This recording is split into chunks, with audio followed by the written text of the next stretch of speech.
The Southwest is already drying up. The Colorado River is shrinking after decades of heavy use for farms and cities. Engineers built dams and canals to bring water into deserts, and towns expanded without limits. But new consumers have appeared, and their thirst is hidden behind gray walls. These are the data centers that power the digital age and the rise of artificial intelligence. Silent gray buildings now stand around Phoenix, Las Vegas, and Dallas. From the outside, they look empty and quiet, but inside they demand millions of gallons each year. Cooling the servers requires water that once went to fields, homes, and rivers. That water does not return to the system, it evaporates into dry air. Every click, every stream, and every AI request carries a hidden cost in lost gallons. Farmers are forced to limit irrigation while new server farms keep spreading. Families wonder why their wells run dry while tech companies expand without pause. Why are these massive facilities rising in the middle of a desert? How long can the Southwest survive if the cloud keeps drinking its last reserves? In this video, we will explore where these centers are rising, why they came here, and what their growth means for the future of the Southwest. But before we start, here's a little question to entertain you. In which Southwest state does the Colorado River not flow? A. Arizona. B. Nevada. C. New Mexico. D. California. Share your opinion in the comments and patiently watch this video till the end to find out the truth. Arizona's Silicon Desert. Phoenix has become one of the largest data center markets in the United States. Industry surveys show that the region now ranks second only to Northern Virginia in total capacity.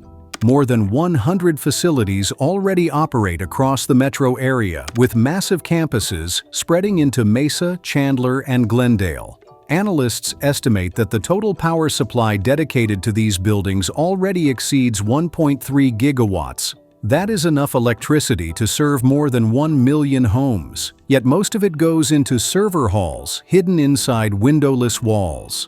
The reasons for this growth are not difficult to understand. Arizona offers cheap land and abundant space for construction. Local officials created generous tax incentives that reduce costs for equipment and power. The state is also free from hurricanes and major earthquakes, which makes it a safer bet than coastal markets. Fiber routes cross through the desert, allowing fast connections between California and Texas. All of these advantages turned Arizona into what some call the Silicon Desert, a hub where the digital cloud rests on desert soil. But the water cost of this success is becoming impossible to ignore. A single large campus in Mesa can draw more than 1.75 million gallons of water each day to keep servers cool. That amount is equal to the daily consumption of more than 9,000 households. One of the few exceptions is the Edged Phoenix development. Its design includes advanced cooling systems that save an estimated 94 million gallons per year compared to older methods. That number sounds impressive, but it only highlights how much water is normally lost. The state has a long history of stretching limited resources. For decades, canals delivered Colorado River water into the valley, fueling agriculture and urban expansion. But today, the Colorado is shrinking to historic lows, and aquifers are being drained faster than they can recharge. Adding more industrial users at this scale raises fears that the balance could collapse. A single summer of record heat can already push water systems and power grids to the edge. Data centers only deepen that risk. Officials and corporations present these projects as a win for economic growth. Supporters say they bring investment and construction jobs. Yet, once the buildings are complete, employment drops to a few hundred workers per site. Opponents argue that the true cost is hidden in the water diverted from farms, wells, and households. They see a paradox in building water-hungry infrastructure in a desert already on the brink. Arizona's Silicon Desert has become both a symbol of progress and a warning sign for the future. It shows how far the thirst of the digital world has reached into places that cannot spare a drop. What do you think about this trade-off? Should Arizona keep expanding its role as a global data hub if it means sacrificing the water that farmers and families depend on? Share your opinion in the comments. Before we continue, make sure to like this video and subscribe to our channel. And now, let's dive in. Las Vegas and Reno. Nevada has stepped into the spotlight as one of the fastest-growing data center markets in the United States. While Arizona has built its reputation over decades, Nevada's rise has been sudden and dramatic. Both Las Vegas and Reno are now attracting billions in investment as the digital economy seeks more land and more power. The Tahoe Reno Industrial Center outside Reno is the clearest example. Once a barren stretch of desert, it now houses some of the largest technology facilities in the world. Google has invested more than $400 million into a massive campus here. The Switch complex in the same zone is often described as one of the largest data center campuses on the planet.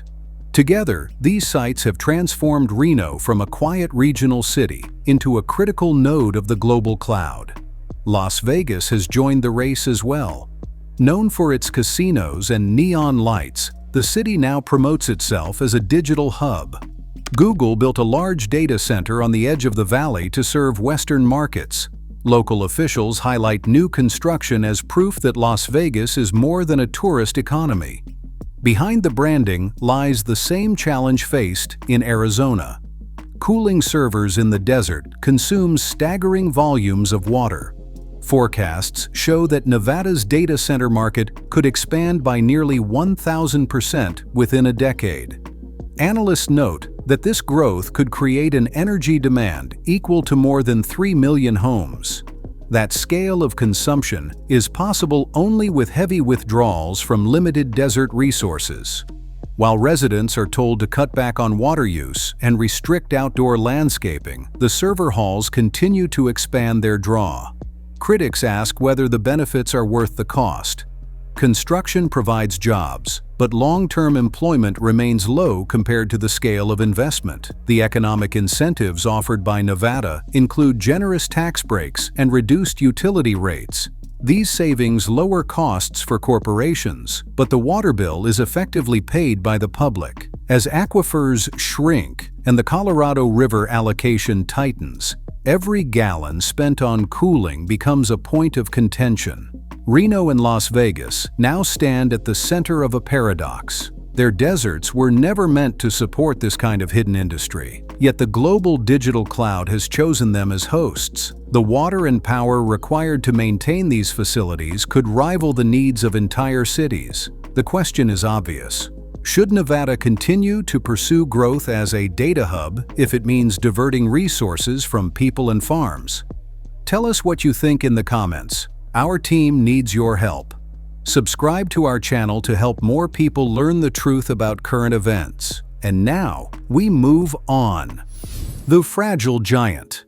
Texas has become one of the largest data center markets in the world. The Dallas-Fort Worth metro alone accounts for thousands of megawatts of capacity, more than many countries use for entire industries.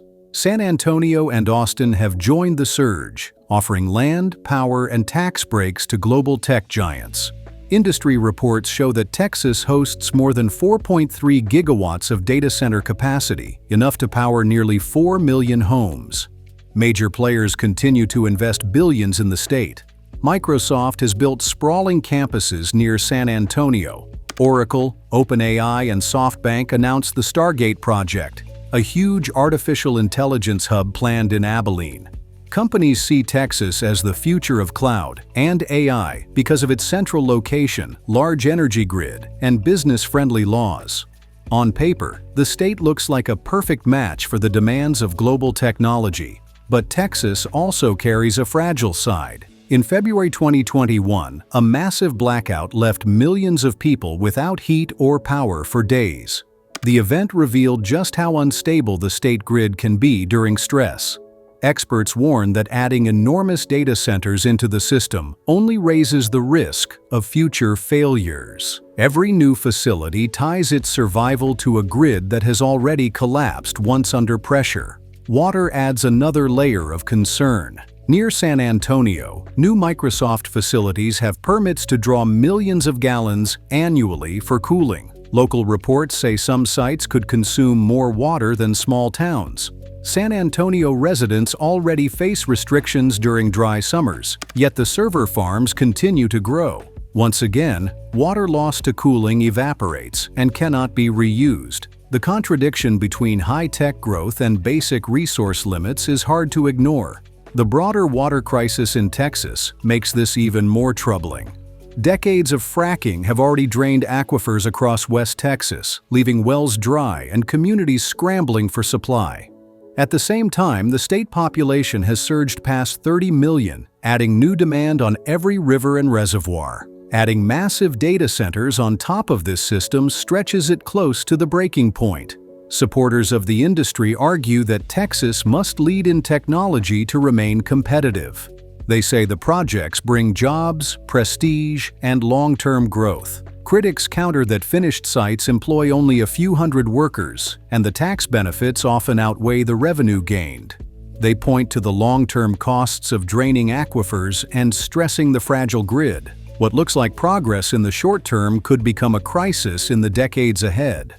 Texas now faces a difficult decision. Should it continue to market itself as a hub for cloud and artificial intelligence if that means risking new blackouts and worsening its water crisis? Or should leaders place limits on growth until the grid and the aquifers are secure? Share your thoughts in the comments and tell us what you think. Now please take a moment to hit that like button. It's a small action, but it helps YouTube's algorithm promote our videos to a wider audience. When they fall. Data centers are the hidden backbone of the modern world. Every message sent, every movie streamed, and every online purchase depends on servers running in these silent buildings. Hospitals use them to store patient data, banks rely on them to process payments, and entire cities depend on their ability to keep communications open. Without them, the internet as we know it would collapse, and daily life would return to a slower, disconnected reality. For local governments, the arrival of these facilities brings construction projects, tax revenue, and a sense of being part of the global economy. It is no surprise that Arizona, Nevada, and Texas have competed aggressively to attract them. But history shows that even the strongest systems are not invincible. In Virginia, Amazon Web Services has experienced repeated outages that spread across the globe. During one event, Netflix, Disney+, and Zoom went offline. Banks could not complete transactions, and retailers lost millions in sales. A single hub failure disrupted everything from remote work to family entertainment. Although the downtime lasted only hours, the damage was felt far beyond the server halls. Europe faced a shock in 2019 when a heat wave in London crippled parts of Google Cloud. Cooling systems failed, and services disappeared for hours. For businesses, this meant broken websites and lost clients, while for ordinary people it meant sudden gaps in communication. The fact that a few days of heat in a normally mild climate could bring down global infrastructure showed how fragile the system can be. South Korea faced an even greater disruption in 2022 when a fire tore through a Kakao data center. KakaoTalk is used by nearly every citizen for messaging, payments, and transport tickets. When the servers went offline, millions of people suddenly lost access to daily life functions. Public buses could not process fares, shops could not accept mobile payments, and communication networks collapsed. The president called it a matter of national security, underlining how dependent a country can become on a single set of facilities. If this can happen in places like Virginia, London, and Seoul, what about the deserts of the American Southwest?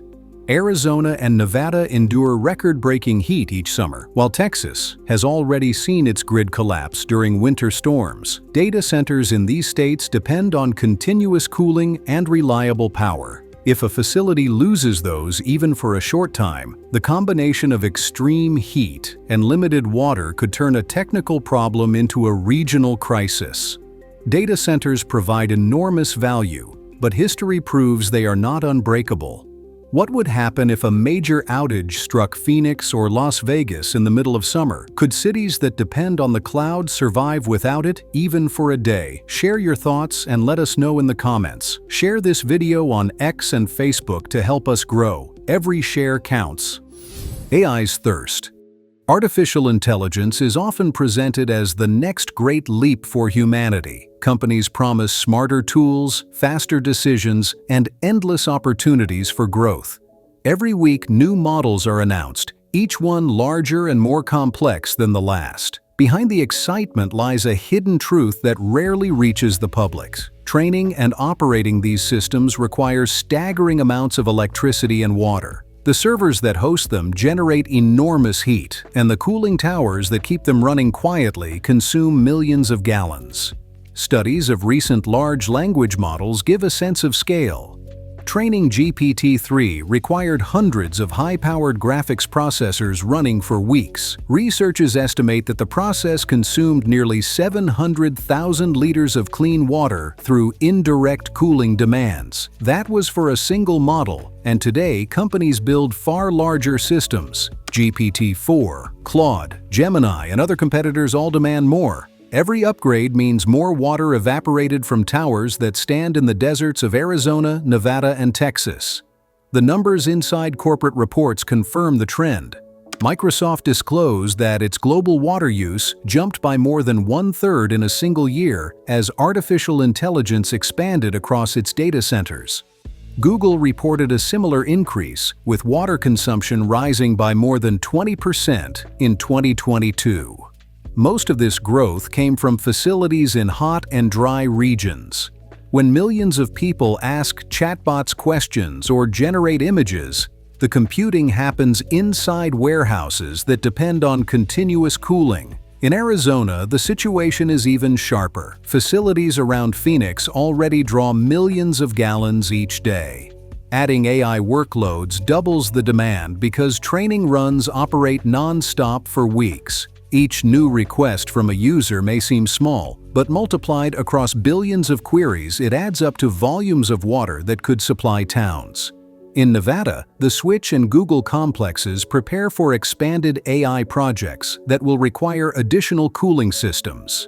In Texas, the planned Stargate campus could become one of the largest artificial intelligence centers on Earth, with resource demands to match. The paradox is striking. Artificial intelligence is promoted as a solution to global challenges, yet the process of creating it worsens local water shortages. Farmers cut irrigation, families reduce outdoor use, and cities debate new restrictions, while server farms consume more each year. Engineers experiment with water-free cooling and advanced systems, but adoption is slow and limited. For now, the fastest way to keep AI servers alive remains the simplest one, which is to run water across coils and let it evaporate into the sky. Should deserts that already face drought be asked to carry the future of global artificial intelligence? Share your opinion in the comments and tell us what you think. Israel's lesson. Israel faces the same natural challenge as the American Southwest. It is a desert country with long dry summers and little rainfall. Its population has grown quickly, and demand for water has risen every decade. Yet Israel managed to avoid collapse by building one of the most advanced water systems in the world. This system combines desalination, recycling, and national planning. The first breakthrough came with the Ashkelon desalination plant, opened in 2005. At the time, it was the largest reverse osmosis facility in the world. In 2009, Israel added the Hadera plant, capable of producing more than 120 million cubic meters per year. 4 years later, the Sorek plant near Tel Aviv began operation. It produces more than 160 million cubic meters annually, supplying about 1/5 of Israel's household water. By 2020, more than half of Israel's drinking water came directly from desalination plants. These projects freed the country from dependence on rainfall and shrinking aquifers. Recycling is the second pillar. Israel treats over 85% of its wastewater and reuses it mainly for agriculture. The Shafdan treatment facility near Tel Aviv cleans sewage and sends it through pipelines to farms in the Negev desert. Crops are irrigated even in the driest years, a system unmatched anywhere else in the world. By comparison, the United States recycles less than 10% of its wastewater. This gap shows how differently countries in dry climates have approached the same challenge. These foundations allow Israel to host high-technology industries without draining natural reserves. Artificial intelligence research, cloud computing, and semiconductor production all require stable infrastructure. In Israel, they can operate without pushing communities into shortage because water has already been secured. When global firms consider new data centers, they know Israel has desalination plants and recycling pipelines ready to supply demand. Israel even exports water through agreements with neighbors. Since 2013, pipelines have delivered desalinated water to Jordan as part of regional cooperation. This transformed a once scarce resource into a tool of diplomacy. The contrast with the Southwest is sharp. Arizona, Nevada, and Texas welcome massive data centers while relying on the Colorado River and aquifers that are visibly collapsing. They lack the desalination plants and advanced recycling networks that Israel built decades ago. The lesson is clear. Innovation in a desert is possible only with infrastructure that secures every drop. Israel proves that technology and survival can grow together when planning begins early. Should the United States invest in similar large-scale desalination plants or continue to expand data centers without solving its water crisis? Share your view in the comments. Farmers versus data. For more than a century, the Southwest has been shaped by farmers. Irrigation canals turned deserts into fields that produced cotton, alfalfa, lettuce, and citrus. Communities grew around wells and reservoirs that fed both crops and families. Agriculture has always been the first line in the fight for survival in a dry land. Today, farmers still supply much of the food that reaches tables across America. Yet these same farmers now face a new competitor that never plants seeds or harvests crops. Data centers rise on the edges of Phoenix, San Antonio, and Las Vegas, consuming millions of gallons of water every day. One large facility in Arizona can use as much water as thousands of acres of farmland. Unlike irrigation, which can be managed or rotated, cooling towers release water into the air where it is lost forever. The balance between producing food and storing digital files is shifting in ways many did not expect. The clash is sharpest in Arizona. Farmers along the Salt River Project and the Central Arizona Project canals face reductions in water deliveries as the Colorado River declines. At the same time, corporations secure permits to build new campuses in Mesa and Chandler. Residents ask why lettuce fields are plowed under while server halls keep expanding. Farmers argue that they provide food and jobs, while data centers provide only temporary construction work and a few permanent positions. Texas farmers tell a similar story. Decades of fracking already lowered aquifers across the Permian Basin. Ranchers who once depended on shallow wells now haul water from miles away. In Medina County near San Antonio, Microsoft bought hundreds of acres for data center development.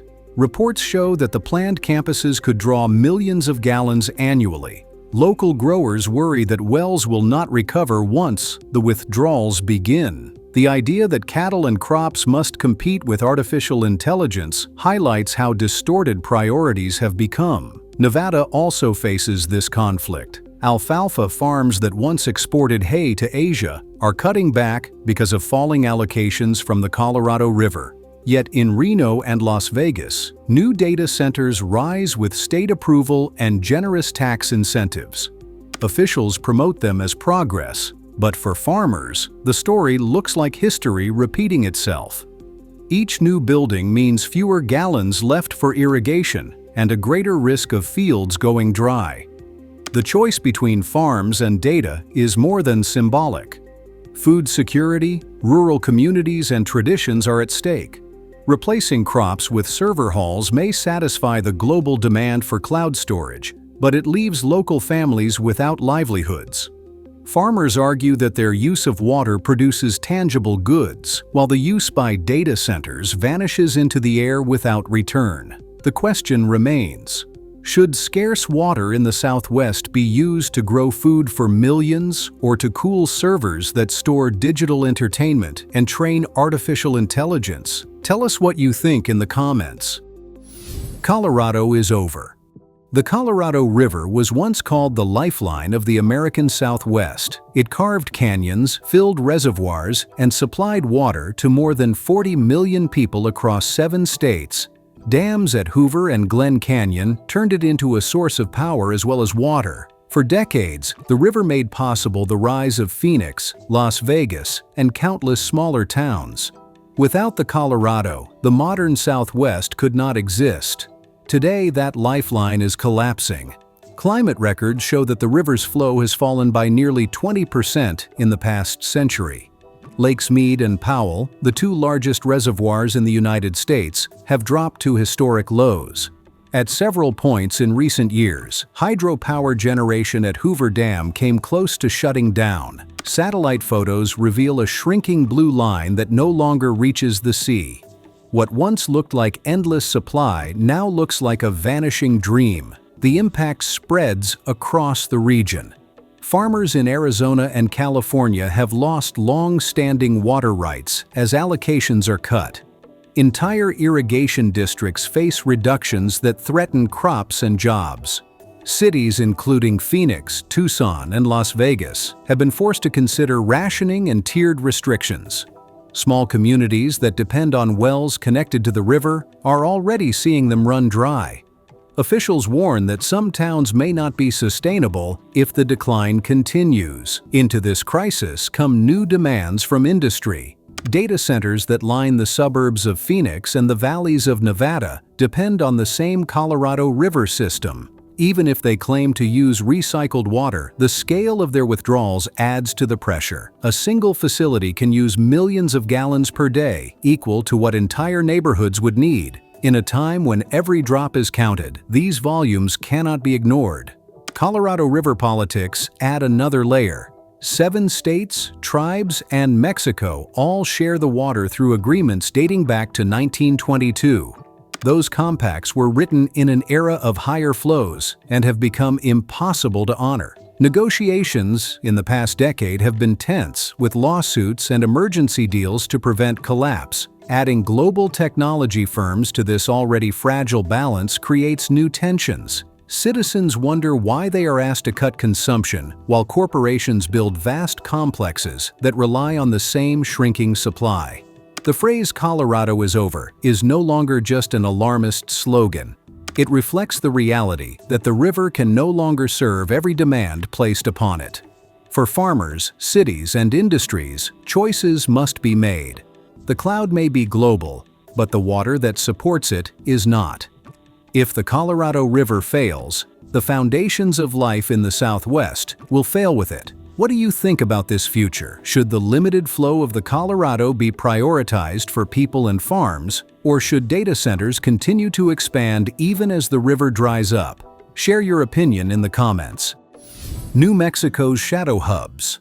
New Mexico does not often appear in headlines about technology, yet it has quietly become part of the cloud economy. Albuquerque and its suburbs are attracting data centers that use the state's wide-open land and lower costs. Companies see New Mexico as a backup hub that supports the larger networks in Arizona and Texas. This role may sound minor, but in a desert region, every new complex places more stress on water and power.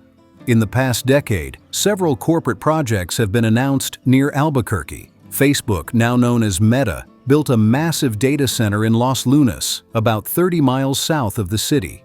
The facility covers hundreds of acres and consumes millions of gallons of water each year. Local officials promoted the project as a victory, offering tax incentives and infrastructure support. The state highlighted the promise of jobs and investment, but critics pointed to the strain on water rights and the limited long-term employment. Once construction ended, only a few hundred permanent positions remained. The Rio Grande River is the main source of water for central New Mexico. In recent summers, it has run so low that parts of the riverbed went dry through Albuquerque itself. Farmers who depend on irrigation canals have faced repeated cutbacks. The addition of data centers, even if they use some reclaimed water, adds to the competition for a resource already stretched to the limit. Residents question why a facility storing photos and videos receives priority when farms that produce food must scale back. New Mexico also carries the burden of being downstream from Colorado and upstream from Texas. Each year, legal disputes erupt over how much water must flow across state lines. The state has lost cases that force it to deliver water to Texas, even when its own farmers face shortages. In this context, granting water rights to global corporations appears controversial. Citizens argue that international companies should not receive guaranteed supply while local communities are told to conserve. Supporters of the industry stress that data centers diversify the economy of a poor state. They argue that relying only on oil, gas, and federal spending is risky. Bringing in technology companies may help modernize the region and create a base for future growth. Opponents reply that the real cost is hidden. Each acre-foot of water used for cooling is an acre-foot lost for crops or homes. In a state where water disputes dominate politics, adding server farms may not be sustainable. New Mexico has become a shadow hub in the story of the Southwest. It is not as large as Arizona or Texas, but it plays a supporting role that still carries consequences. The cloud does not stop at state borders, and neither do the demands on rivers and aquifers. What do you think New Mexico should do? Should it continue to welcome data centers as an economic boost, or should it protect its limited water for farmers and families first? Share your answer in the comments. Now it's time to find out the correct answer to the quiz. In which Southwest state does the Colorado River not flow? A. Arizona. B. Nevada. C. New Mexico. D. California. The correct answer is C. New Mexico. Utah's desert bet. Utah is not usually counted as part of the American Southwest, but the mania for data centers has reached it as well. Salt Lake City and its suburbs have emerged as a new frontier for the industry. Companies see Utah as an alternative when Arizona and Nevada face limits on water and land. The same desert climate that shaped its history now attracts corporations that want stability for their digital operations.